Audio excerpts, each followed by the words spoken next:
legislatures. Mr. Malema, very interesting results come these past elections. You are now the fourth biggest party.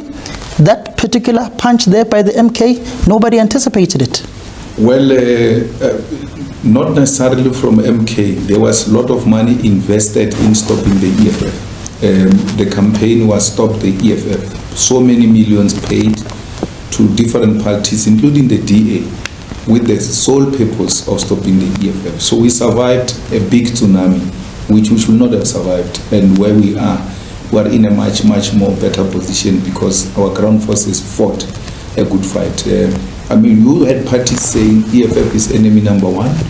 You had parties issuing official SMSs that don't vote for EFF. How do you have the ruling party and all oppositions combined against one opposition party?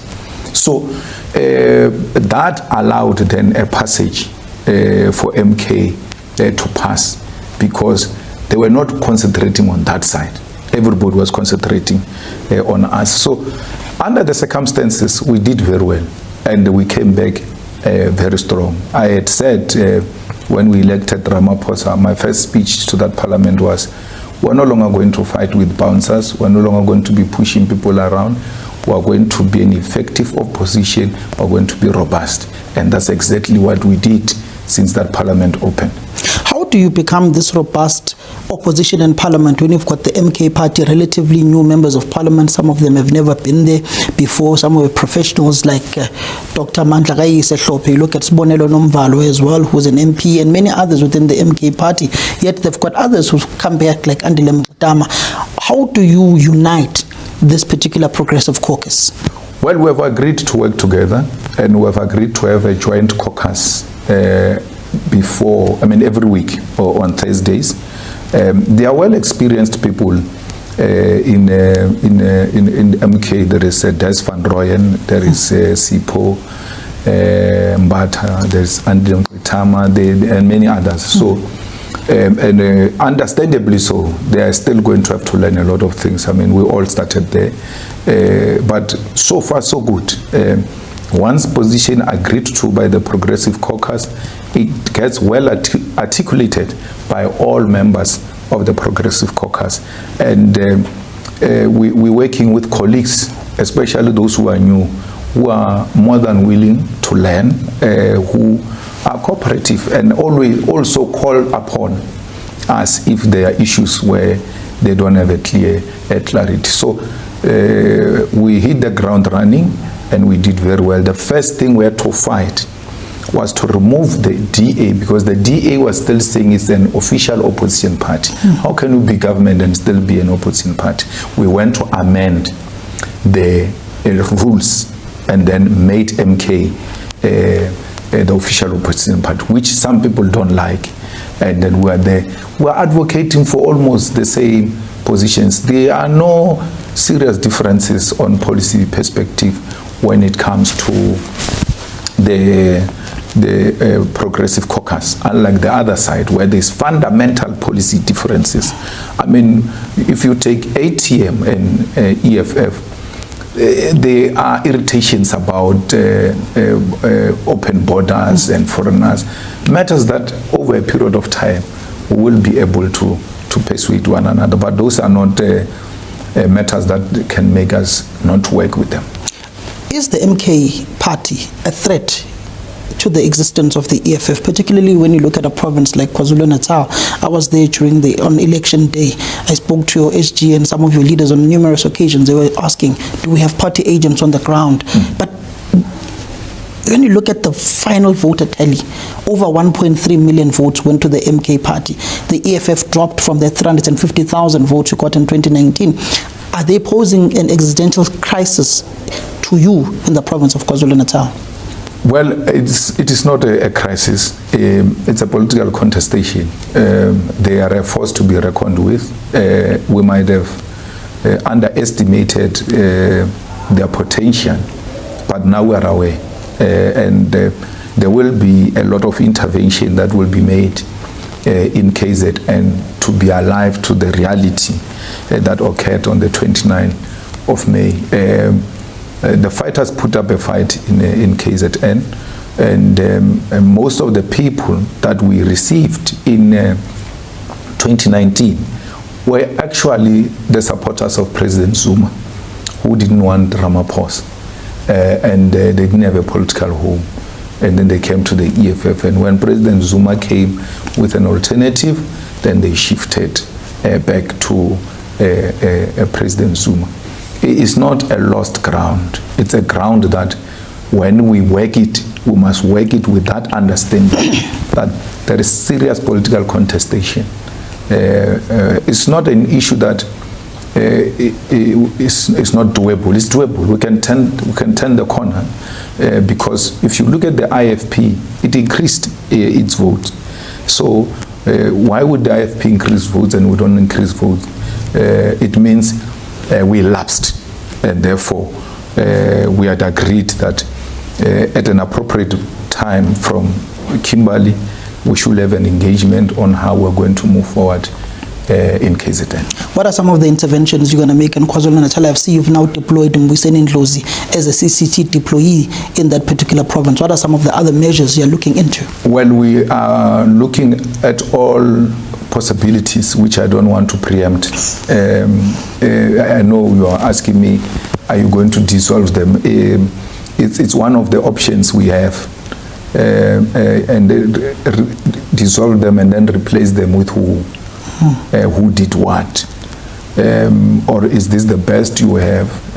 It's just that we were unable to read the prevailing material condition on the ground, and if the blame is on all of us, we ought to take that responsibility ourselves and go and build. So we taken Mbuyiseni Ndlozi there and many other commissars to go and reinforce the kind of intervention we will make, and we'll turn the corner. I can tell you. These past 11 years since the formation of this July movement, what have been the highs and the lows, particularly noting some of the perceived scandals that are there? VBS, your history within the province of Limpopo. You've got an NPA coming up in December, the Third National People's Assembly. What are some of the highs and lows within these 11 years?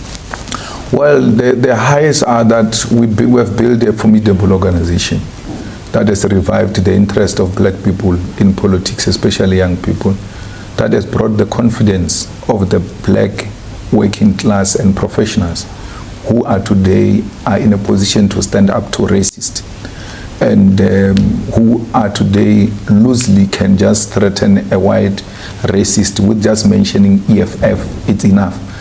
Brought the land question into family, into the politics of South Africa. We brought the issue of insourcing the workers.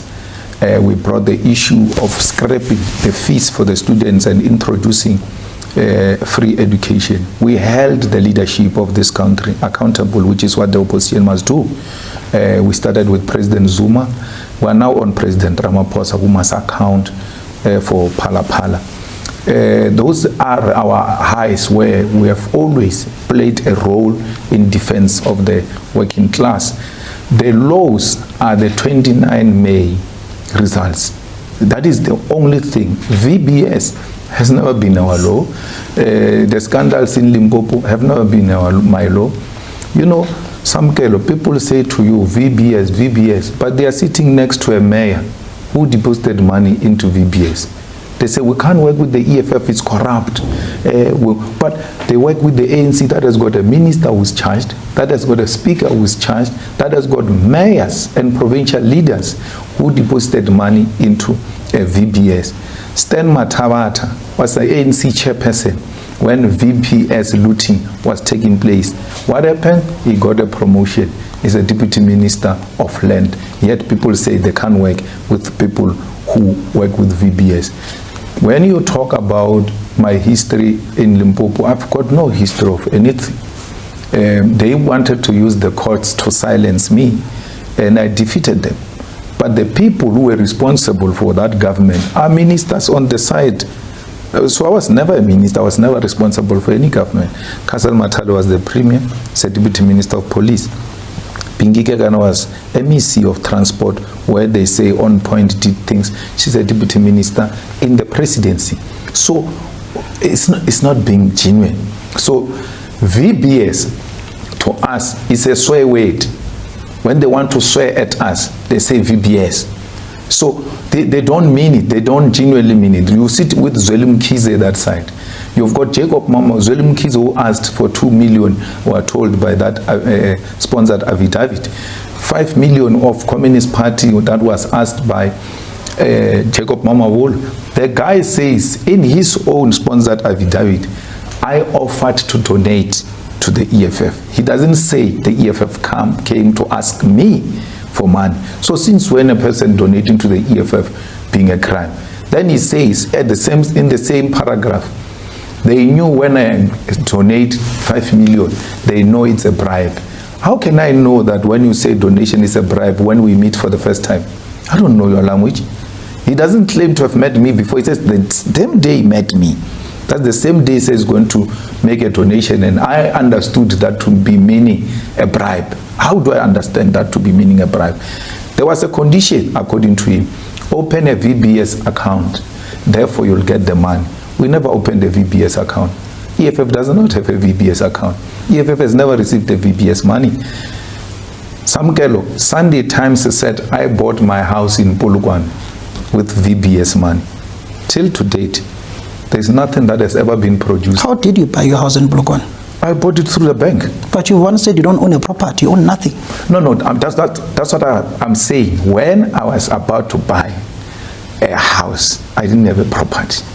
But my house in Polokwane was bought through the normal processes, like any other property that I have. They were properly financed by financial institutions. So those are my family properties. So when they said you bought your property in Polokwane with VBS money and wrote a front page, till to date, there's nothing to show you that stories get, they fabricate stories as they go. So today, I'm sitting with you here with a clear conscience. Nothing threatens me about the VBS. By the way, I was reported to Parliament by DA and them, and Ethics Committee investigated me and cleared me. So that's what I'm saying. It's a swear word, and it therefore can be the low point for the EFF and all of that. Yeah. Moving on to governance, you gained governance in Gauteng, Johannesburg, and Ekurhuleni. Kululeko Dunga became your MMC of Finance. Scandals came out within that particular metro, some not yet proven, yet to be tested illegally in a court of law. What's your agreement with the ANC in Gauteng? Well, there's no scandal against Kululeko Dunga. They removed him. There's not even one scandal that you can't say there's to be proven in court. There's no single scandal. They removed him because they wanted to get the pest themselves and then replaced him with a Jongezizo. So it was a highly opportunistic way of grabbing that matter. And then what happens? I engaged the mayor of Ekurhuleni, doctor, and then he said to me, they want to put items in the budget, and Dunga is not agreeing to put those items in the budget, and the working relations have become difficult. I said to Dunga, you have not won elections. That's not an EFF municipality. You always seek consensus with other parties. No problem. Dunga said, there's nothing like that. We don't disagree on anything. He removes Dunga. 2 days after removing Dunga, he goes and reads the budget. That budget is the same budget that was written by Dunga. Didn't include anything new which he said he wanted to include. He read everything word for word until the last full stop. So that's a man who is not honest with the people of South Africa. We have been working with the ANC, but Mbalula has been sponsoring ANC regions where we're working with them, and majority of them have refused. The temptation is to agree to that nonsense is in Ekurhuleni, where he said, when we're doing the negotiations, he said to them, you must write letters that where we are governing with the EFF, the municipalities are not stable. There is instability. Those regions refused and said, no, but that's not true. Instability where? There is no instability in Nelson Mandela. There is no instability in Ekurhuleni. There is no instability in Johannesburg. There might be challenges, yes, but we are working. And we are working to the benefit of our people. So, Mbalula hates us so much. I've lived my daily lives with Mbalula on daily basis, to a point where we used to say to each other, we'll be buried next to each other's grave. I know when he hates a person, because he used to hate Malusi Gigaba with the same passion he hates us now. So when you ask him about us, I see how he changes his face and expresses himself. And I'm like, what have we done to earn this kind of hatred from this guy? But why would he hate you when he left from your house when you won the conference in 2022? Absolutely. You ask that again. We were seeing each other all the time until the last day he went to the conference where he got elected as Secretary General. And we have not done anything to him, politically or otherwise. We just disagree with him, and which is something we always did, by the way, even when we were living together. But there was never an animosity. There was never that spirit of hatred. We have earned that in him now. Then why do we have to accept? Then why do you continue working with the ANC in Gauteng? Is it because of Panyaza Lusufi that you have got some sort of agreement with him and TK and also Lebogang Maile, your friend? No. We are working with the ANC everywhere else where they want to work with us.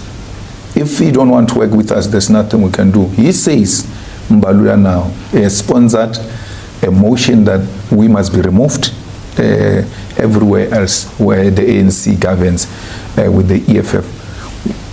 Our MMCs and our speakers and all of that are more than ready for that. Actually, I had a view that they must resign, and the leadership of the EFF, with their wisdom, which I appreciate now, they said, no, they must not resign.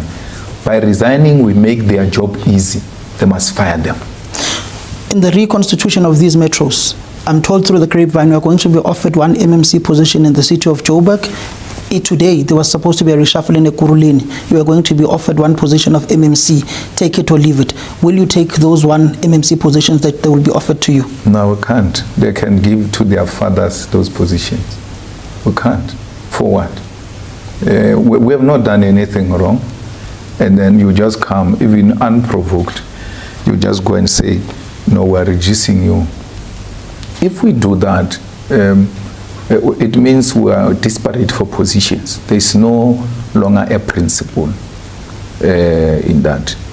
Then how will you continue saving the province of the ANC led by Panyaza Lesufi if you are offered these one positions in metros and you decline them? Do you continue working with them? No, we will decline the positions in the metros. It doesn't mean we are fighting with the ANC. When the ANC comes on issues that we agree with, we'll definitely support them. The same thing in the province. When the ANC comes with the budget, if it's a pro-poor budget, we'll support them. If it's not a pro-poor budget, we'll disagree with that kind of a budget.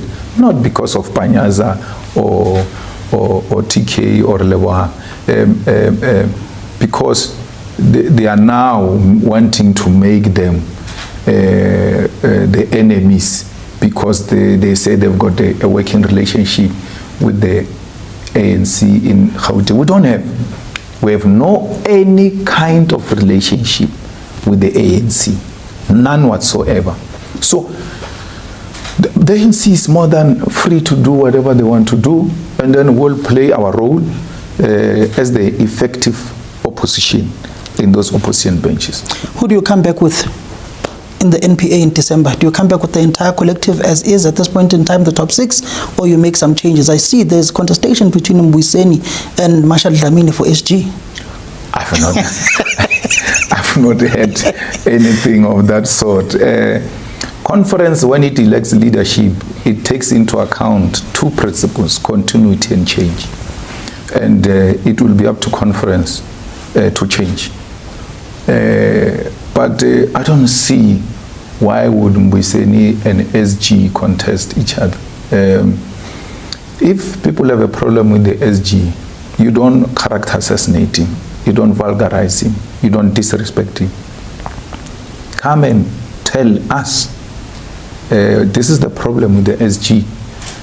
And if we agree, we'll agree. If we don't agree, we'll disagree. And if we agree, we'll go and engage him. The SG say, these are the issues that the comrades are raising. So, like I'm saying, whether you have Mbuyiseni or you have Marshall, you've got your best. And if there's going to be such a contestation, it will be amongst the best of the EFF. But I don't see it happening, Shem. I don't know, you know conferences, but I don't see any kind of contest happening. So we will come back with whoever the conference gives us. But some say you're the one propping up the campaign of Mbuyiseni Dlozi. I will never do that. I will never lead a campaign. I don't lead a campaign. I'm not a lobbyist. I am a leader of the EFF. So if there are people who are leading the campaign, they will be outside me, because I must still lead all of these people. So I don't get involved in who becomes what. But you seek my wisdom, you know where to find me. Anyone, any of them can come to me and I will give them. The problem is that I will not go to them to say, hey, don't do this, don't do that. No. If they want to talk to me, because if I go to them, they will say I'm imposing. If they want to talk to me, they must come. And I will give them off camera my honest view on what I think needs to happen. Because if you speak, people say you are a dictator. A dictator that goes to conference, a Dalai Lama that goes to conference. All of these people that you are praising, all of them, who came after the EFF, no one knows their head office, no one knows their secretary general, no one knows when are they going to the conference, but they are never called Dalai Lamas and dictators. For the first time I knew people can be summarily expelled, it was when Mashaba expelled those people of Soweto. Till to date, Mashaba has never gone to the conference. It's not called the dictator. It's not called the Dalai Lama. Me, who goes to conference and stand. Remember, you get removed from that seat on top there. You go and sit with your delegates. And then you must still be asked, are you available? I subject myself to that. Are you available? Hey, yes, I'm available. Absolutely available. Anyone who comes to me, coming to ask me that question, they must know answer is yes.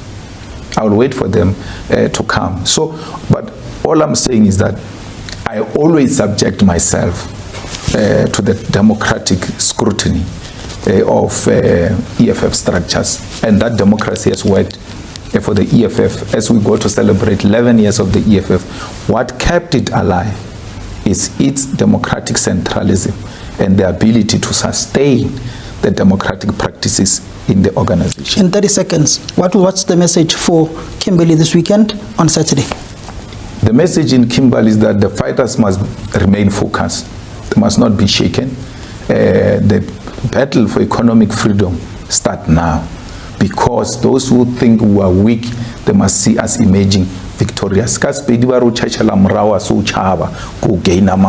We're coming for these people. Are you going to Orania to visit those fighters who are campaigning for EFF? So Orania is a bit far out of Kimberley. But if we take over government, we are going to build RDP houses in Orania.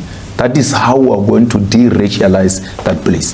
Thank you very much to the leader of the Economic Freedom Fighters, Mushabi, basically saying their weakest point was the 29th of May. They did not anticipate those particular votes that came out for the MK party, saying there will be interventions in the province of KwaZulu-Natal, and he is available for re-election for a third term as the president of the Economic Freedom Fighters in December at their NPA. I've seen some posts, Mbuyiseni for SG, Marshall Dlamini contestation. You are seeing